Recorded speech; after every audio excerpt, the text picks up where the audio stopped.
গৌরের সাথে শোন। একজন ব্যক্তি বিশুদ্ধ করে কোরআনও তেলাওয়াত করতে পারে না। একটা আয়াত তেলাওয়াত করতে আমি নিজে দেখছি তার 15-20টা ভুল হচ্ছে। ভুলগুলো এমন মেজর ভুল হচ্ছে যে আয়াতের অর্থ বিকৃত হয়ে যাচ্ছে। সেই মানুষকে দেখলাম স্টেজের মধ্যে বসে বড় বড় আলেম যারা ইফতা ফারাই হয়েছেন, বড় মুহাদ্দিস মুফাসসির মুফতি হয়ে গেছেন, ওই মুফতি সাহেবদেরকে সরাসরি স্টেজে চ্যালেঞ্জ করছে যে বুকের পাড়া থাকলে আমার সামনে আয়। অথচ আমি নিজে তেলাওয়াত শুনে দেখলাম সূরা নিসার একটা আয়াত তেলাওয়াত করতে 12টা ভুল করে ফেলছে। তেলাওয়াতই হয় না, মানে মদ মাখরাজ মক্তব আছে না, মক্তব, এই মক্তবের লেভেলের বাচ্চারা যে তেলাওয়াতটা পারে সেই তেলাওয়াতটাও পারে না। এটা আপনারা হয়তো বুঝবেন না, কারণ অনেকে বুঝবেন না, যারা আলেম তারা বুঝবেন কথাটা। এখন এই যে কুতর্কের সমালোচনার অপসংস্কৃতি ইউটিউব ফেসবুকের মধ্যে দিয়ে ছড়িয়ে গেল না, সে যে লেভেলে আছে, ওই মুফতি যাকে সে চ্যালেঞ্জ করছে সেই মুফতির সামনে তার মিনিমাম 2 বছর কোরআনই পড়া উচিত, মিনিমাম 2টা বছর খালি বসে বসে কোরআন তেলাওয়াত করা শেখা উচিত। সে স্টেজে উঠে ফখর করে তাকে বলছে বাহাসের জন্য আসো, এখনই বাহাসে বসো। কি মনে করছেন শরীয়তকে? কোরআন তেলাওয়াত করার তো একটা প্রাথমিক লেভেলের বিষয়। এরপরে ব্যাকরণ জানতে হয়, এর নাহু সরফের জ্ঞান দরকার হয়, এর বালাগাতের জ্ঞান দরকার হয়, এর উসুল জানতে হয়, ইবারত পড়া শিখতে হয়, হাদিসের কিতাবগুলো আপনার গবেষণা করার যোগ্যতা অর্জন করতে হয়, ফিকহের বইগুলো পড়তে হয়, উসুলে ফিকহের বই পড়তে হয়, উসুলে হাদিসের বই পড়তে হয়, আকীদার বই পড়তে হয়। কত পড়াশোনা করে একজন মানুষ মুফতি হয়, ইফতা করে মুফতি হয়। আর আমাদের উদ্ধত্ত দেখছেন, এই উদ্ধত্তের অবস্থাটা অনলাইন করে দিল না। মানে আমি এই জন্য রিকোয়েস্ট করতেছি যে কনস্ট্রাকটিভ সিলেবাসে পড়াশোনা করে না, আলেম ওলামার সাথে সম্পর্ক রেখে সিলেবাস মেনটেন করে পড়াশোনা করবেন। শুধুমাত্র অনলাইন ডিপেন্ডেন্ট হয়ে দিন শিখতে চান না, আপনি বিভ্রান্ত হয়ে যাবেন। এবং এখানে ভালোর চেয়ে খারাপ বেশি শিখবেন, সমালোচনা করা শিখবেন, গীবত করা শিখবেন, ঠুনকো বিষয় নিয়ে উম্মাকে ব্যস্ত রাখা শিখবেন, এগুলি হোক। আল্লাহ পাক আমাদের সবাইকে বোঝার তৌফিক দেন, আমিন। প্রিয় ভাইরা, খেয়াল করে দেখেন, এই ব্যক্তিকে নবী সাল্লাল্লাহু আলাইহি ওয়াসাল্লাম জিজ্ঞাসা করছেন আরশ কোথায়। এই ব্যক্তিকে নবী সাল্লাল্লাহু আলাইহি ওয়াসাল্লাম জিজ্ঞাসা করলেন কি, তুমি কি দেখো? সে বলছে আমি কি দেখি? আরশ। আরশ কোথায়? সমুদ্রে। তুমি তো শয়তানের আরশ দেখো। এবার দ্বিতীয় প্রশ্ন হচ্ছে, তুমি কি বিশ্বাস করো যে আমি মুহাম্মদ শেষ নবী? তুমি কি বিশ্বাস করো যে আমি মুহাম্মদ শেষ নবী? এখন এই ব্যক্তি বলছে, ব্যক্তি নাকি আসলে ছোটই বলা যায়, ইবনে সাইয়্যিদ, তার নাম কি ইবনে সাইয়্যিদ। সে বলছে আপনি কি স্বীকার করেন যে আমি নবী? কে বলছে? ইবনে সাইয়্যিদ। এই কথা শোনার সাথে সাথে ওমর রাদিয়াল্লাহু আনহু তিনি বলেন, ইয়া রাসূলুল্লাহ, সে তো নিজেকে নবী দাবি করছে, আপনি আমাকে অনুমতি দেন আমি এক কোপে তার গর্দানটা নামায় ফেলে দিই। কে বলছে এটা? ওমর। এবার রাসূল সাল্লাল্লাহু আলাইহি ওয়াসাল্লাম স্টেটমেন্ট শুনেন, সহিহ মুসলিমে আছে। এবার নবী সাল্লাল্লাহু আলাইহি ওয়াসাল্লাম বলছেন যে না ওমর দাঁড়া, যদি সে দাজ্জাল হয়ে থাকে, কথাটা শোনেন, যদি সে সত্যি হয়ে থাকে তুমি তাকে হত্যা করতে পারবে না, তাকে হত্যা করবে নবী ঈসা আলাইহিস সালাম, কে হত্যা করবে? আচ্ছা, আর যদি সে না হয়ে থাকে তাহলে নিরপরাধ মানুষকে হত্যা করার মধ্যে কোনো ফায়দা নাই। এখন একটা হাদিসে আপনি দেখলেন সে দ্বীপে বন্দী, দ্বীপে যদি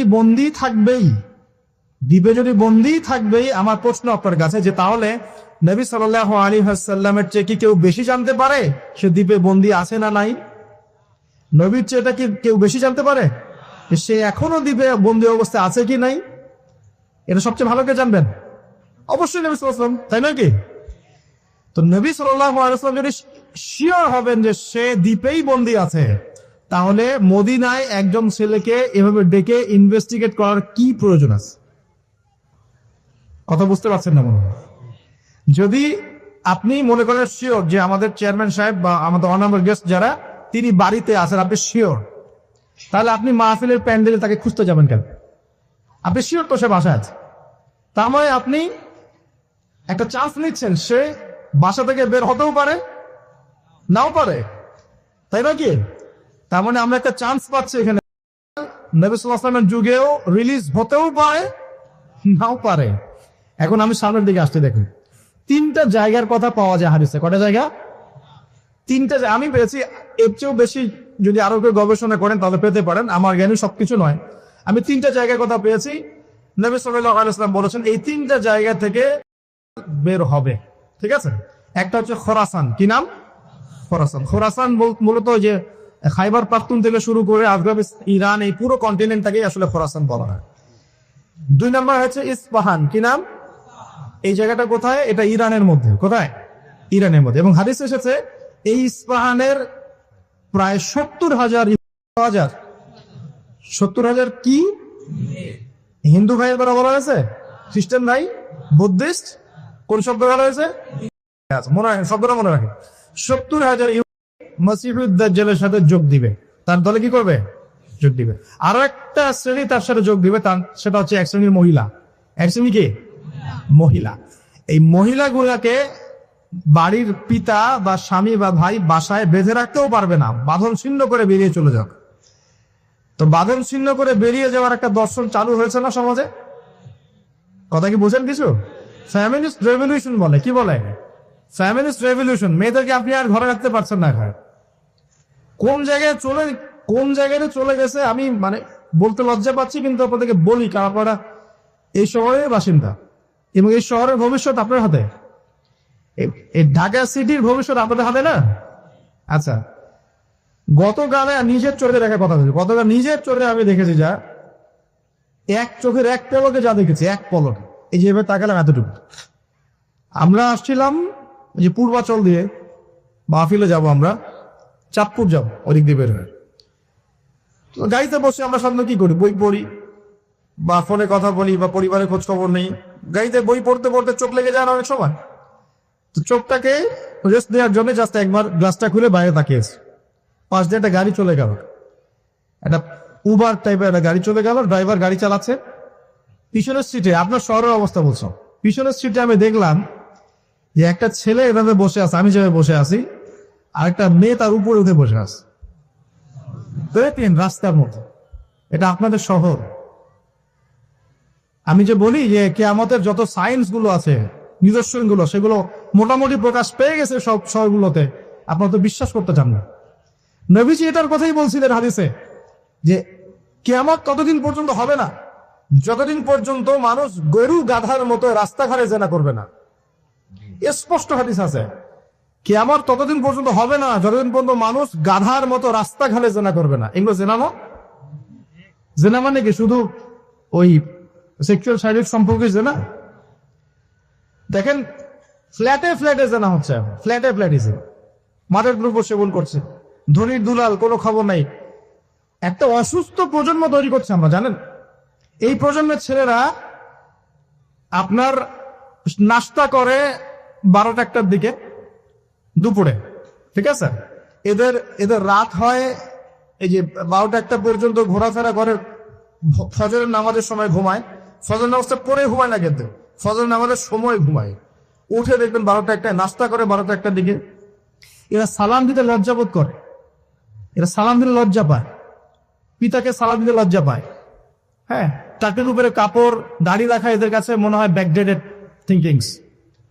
হ্যাঁ, এরা পাপকে পাপ মনে করে না, মাদককে এরা স্বাভাবিক মনে করে, জেলাটাকে স্বাভাবিক মনে করে।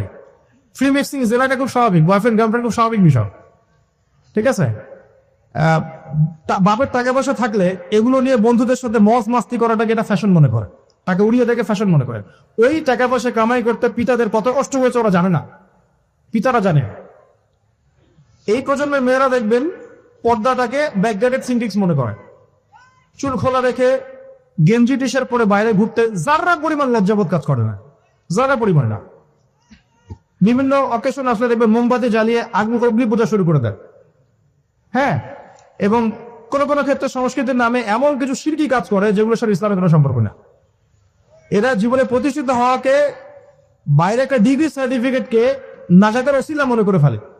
নামাজ, রোজা, হজ, যাকাত, ইসলামিক কালচার গুলা তাদের কাছে মনে হয় এগুলো শেষ বয়সের কাজ, এই বয়সের কোনো দরকার নেই। আমরা একটা অসুস্থ প্রজন্ম তৈরি করে যাচ্ছে। আপনি সালাম দিয়ে দেখেন উত্তর দেয় না, সালাম দিলে সাই বোধ করে, সালাম দিতে মানে হেড হয়ে যাচ্ছে মাথাটা। কি লজ্জা, সালাম দিতে কি লজ্জা। দেখবেন হ্যালো হাউ আর ইউ, পশ্চিমারা যা যা করে হুবাহু ওদের কাট পেস্টে লাইফ লিড করে। জুমার নামাজও ঠিক মতো পড়তে যায় না। আমরা কি প্রজন্ম তৈরি করছি চিন্তা করে দেখবেন। মাদক, এই যে একটু আগে স্যার বলে গেলেন না, ম্যাক্সিমামে অল্প কিছু মানুষ বাদ দিয়ে, যারা একটু ধর্মকর্ম চর্চা করে, এইসব মানুষ বাদ দিয়ে ম্যাক্সিমামই আদরের সাথে সম্পৃক্ত। আমি স্মরণ করা দেই, আইএমএ জাহিলিয়াত যেটা ছিল রাসূল সাল্লাল্লাহু আলাইহি ওয়াসাল্লামের যুগ, ওই যুগে বেশিরভাগ মানুষ মাদক খেত। তাহলে আমরা কি আইএমএ জাহিলিয়াতে নাই? ওই যুগে বেশিরভাগ মানুষ সুদ খেত, আমরা এখন সবাই সুদ খাই। ওই যুগে সবাই শিরক করতো, আমরা এখন সবাই শিরক করি, অনেকে শিরক করে। ওই যুগে গোত্রীয় হানাহানি ছিল, এখন এই গোত্রীয় হানাহানি গুলো পুরো গ্লোবালি হানাহানিতে রূপ নিয়েছে। দেশে দেশে হানাহানি, একটা দেশের মধ্যে পক্ষে বিপক্ষে হানাহানি, এগুলো রূপ নিয়েছে। কিছুই পরিবর্তন হয়নি আলটিমেটলি, বরং ওই আইএমএ জাহিলিয়াতের চাইতে বড় স্কেলে চলছে। আমি দেখাচ্ছিলাম প্রিয় ভাইয়েরা এবং পর্দার আড়ালে বোনেরা যারা আছেন, যে আমাদের সায়েন্স গুলো কিন্তু চলে আসছে। এখন এই প্রজন্মের দায়িত্ব কিন্তু আপনার হাতে। এই প্রজন্মের দায়িত্ব কার হাতে বলেন? এই শহরের দায়িত্ব কার হাতে? শুধু কি আলেম ওলামার হাতে? শুধু কি প্রশাসনের হাতে? এই শহরকে আপনি পাপমুক্ত করবেন কিভাবে? আপনাদের আমাদের কোনো ভূমিকা নাই? কি যে হচ্ছে কল্পনা করতে পারছে না। একটা চিত্র দেখছেন না, লাখ লাখ ছেলে দাঁড়িয়ে একটা পর্দার সামনে দাঁড়িয়ে আছে, গোল কখন হবে এই জন্য দেখছেন না? মিডিয়াগুলো প্রমোট করছে না? বাপের এমন যে কত সুখে আছে আমরা, তাই না? কি সুখ আমাদের, খেলা হচ্ছে, আমরা গোল গোল চিল্লাচ্ছি, খেলছে কোন টিম, সেই টিম আমাকেও চিনে না, আমার দেশের নামও জানে কিনা আল্লাহু আলাম। আমরা নাচানাচি করছি মাশাআল্লাহ, আমরা মারামারি করছি, কেউ মারার হচ্ছে, কেউ আবার শোকে স্ট্রোক করে মারা যাচ্ছে, তাই হচ্ছে না? এমন কেন জাতিগত, আমরা এমন কেন হলাম জাতিগত ভাবে? আমাদের কোনো ব্যক্তিত্ব নাই, আমাদের কোনো গায়রত নাই। আমাদের তো যুদ্ধের হিস্ট্রি আছে, আমাদের বীরত্বের হিস্ট্রি আছে, আমাদের ভাষা আন্দোলনের হিস্ট্রি আছে। দেশের কনসেপ্ট বাদ দিয়ে ইসলামের কনসেপ্ট যদি বলেন, আমরা তো তারেক বিন জিয়াদের উত্তরসূরি, বিন কাসিমের উত্তরসূরি, খালেদ বিন ওয়ালিদ, উমর ইবনে খাত্তাবের উত্তরসূরি। আমাদের কোনো গায়রত নাই? পশ্চিমারা একটা কিছু লঞ্চ করবে, সবাই নাচানাচি করবে, আমরা সেখানে গান ভাসিয়ে দিব। কিছু কিছু মুসলিম কান্ট্রি ওগুলোতে জয়েন হবে, আমরা মনে করবো এটা হালাল হয়ে গেল। অনলাইনে দেখলাম একজন লিখেছেন, আরেকজন বক্তব্য দিচ্ছেন, রাসূলুল্লাহ সাল্লাল্লাহু আলাইহি ওয়াসাল্লাম তো নাকি তার স্ত্রীর সাথে খেলাধুলা করেছেন।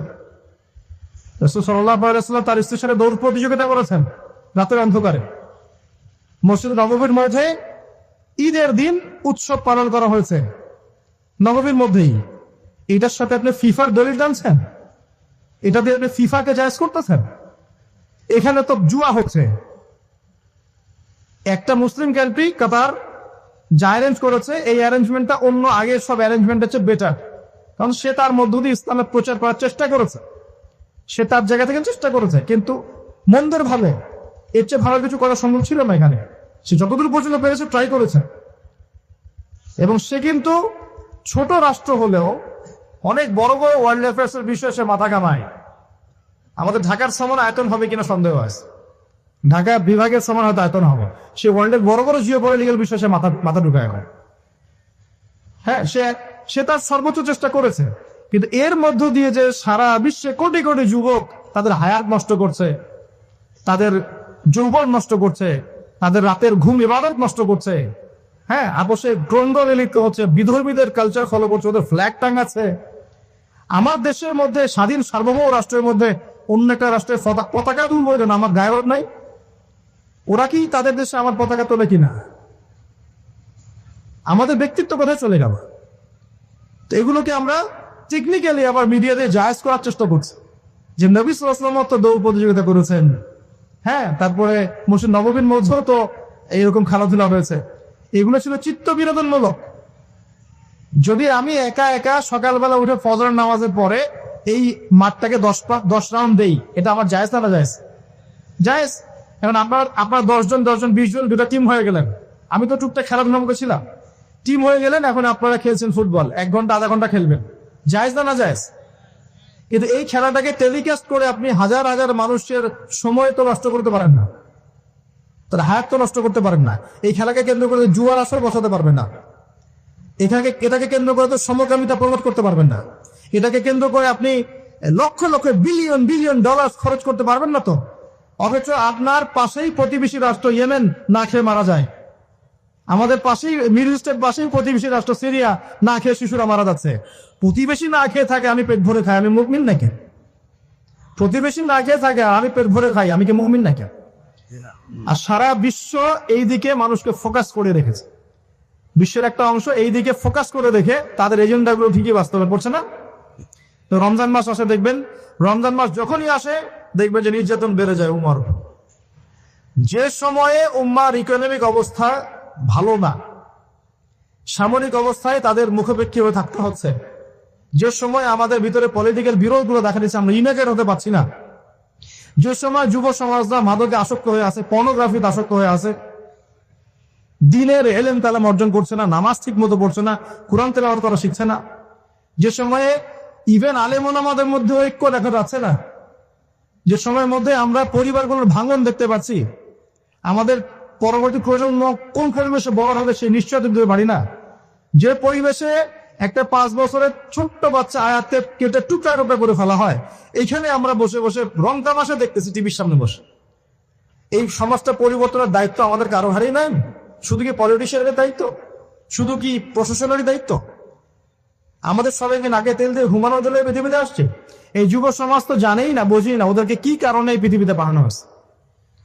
সে যে মুসলিম, তার যে দায়িত্ব কর্তব্য আছে, আল্লাহ পাক যে তাকে সৃষ্টি করেছেন তার ইবাদত করার জন্য এবং আল্লাহর জমিনে দিনটার প্রচার প্রসার ঘটানোর জন্য, তার কোনো ফিকির আছে? একটা পর্দার সামনে দাঁড়িয়ে সে আধা ঘন্টা, 1 ঘন্টা, 1.5 ঘন্টা সময় নষ্ট করে ফেললো, তার ফিজিক্যাল কোনো উপকারও কিন্তু নাই। আছে কি অবস্থা, মানে মিডিয়া যে কি প্রমোটটা করতেছে, মেয়েদেরকে ফেসবুকে ঢুকলে মেয়েদেরকে দেখবেন যে মেসি মেসি করে পাগল হয়ে বলছে আর্জেন্টিনার পতাকা গায়ে দিয়ে যে আপনি মেসিকে পেলে কি করতেন। এক মেয়ে বলছে আমি কিস করতাম না। তো জামাই হয়তো, হ্যাঁ জামাই না, তাহলে মানে কি কি শেখাচ্ছি আমরা মানুষকে? একটু ভালো করে লক্ষ্য করে দেখেন। আমার মেয়ে, মনে করেন আপনার মেয়ে আছে না, আপনার মেয়েকে আপনি 5 বছর 7 বছর হয়তো বাসায় টাইটলি আপনি মানুষ করতে পারবেন। অসংখ্য ছোট ছোট মেয়ে বাচ্চা এখন বাইরে বের হয়ে ধর্ষণের শিকার হচ্ছে না? কোন সমাজে আপনি আপনার সন্তানকে রেখে যাচ্ছেন চিন্তা করবেন না একটু? আমরা একা একা যদি ভালো মানুষও হতে চাই পারবো না তো। আমি আমার মেয়েকে কতদিন পর্যন্ত বাসায় বন্দি করে রাখবো? সে যখন বাইরে যাবে কি দেখবে? বাইরে দেখবে প্রতারণা, বাইরে দেখবে মিথ্যা, বাইরে দেখবে ধর্ষণ, বাইরে দেখবে ইফটিজিং, বাইরে বেপরদামি, বাইরে অশ্লীলতা। আপনার ছেলে বড় এগুলো শিখবে? ছোট্ট একটা বাচ্চা আমাদের বাসায় আছে, ও গালে হাত দিলে হাসে। তা আমি তাকায় থাকি, আমি ভাবি যে 5 বছর হাস আগে, 5 বছর পরে যখন তুই দুনিয়াটা বুঝতে শিখবি অটোমেটিক হাসি বন্ধ হয়ে যাবে। কোন জায়গায় আপনি বাচ্চাকে রেখে যাচ্ছেন চিন্তা করে দেখেন একবার। একটা ছোট্ট বাচ্চার ইজ্জতের কোনো গ্যারান্টি পাচ্ছি না আমরা। চিন্তা করে দেখেন না, বিগত 50 বছরে ধর্ষণের সংখ্যা বেড়েছে না কমেছে? কি পরিমাণ বেড়েছে? বেড়েছে কি পরিমাণে? পর্নোগ্রাফির পরিমাণটা কি পরিমাণ বাড়ছে? মাদক কি পরিমাণে বেড়েছে? এখন এই দায়িত্ব শুধু প্রশাসনের না, শুধু পলিটিশিয়ানদের না, আমাদের সবার দায়িত্ব আছে না। আমরা যদি যার যার জায়গা থেকে দায়িত্ব পালন করতে আজকে পিছুপা হয়ে যাই, বিশ্বাস করেন আগামী 10-20 বছর পরে আমাদের সন্তান একটা ভয়ঙ্কর বিশ্ব দেখবে। আসা ওরা এমন একটা বিশ্ব দেখবে যার দুঃস্বপ্নের মতো কল্পনাই করে নাই। যে এই 3টা জায়গা থেকে বের হন এবং তার সাথে জয়েন হবে কারা?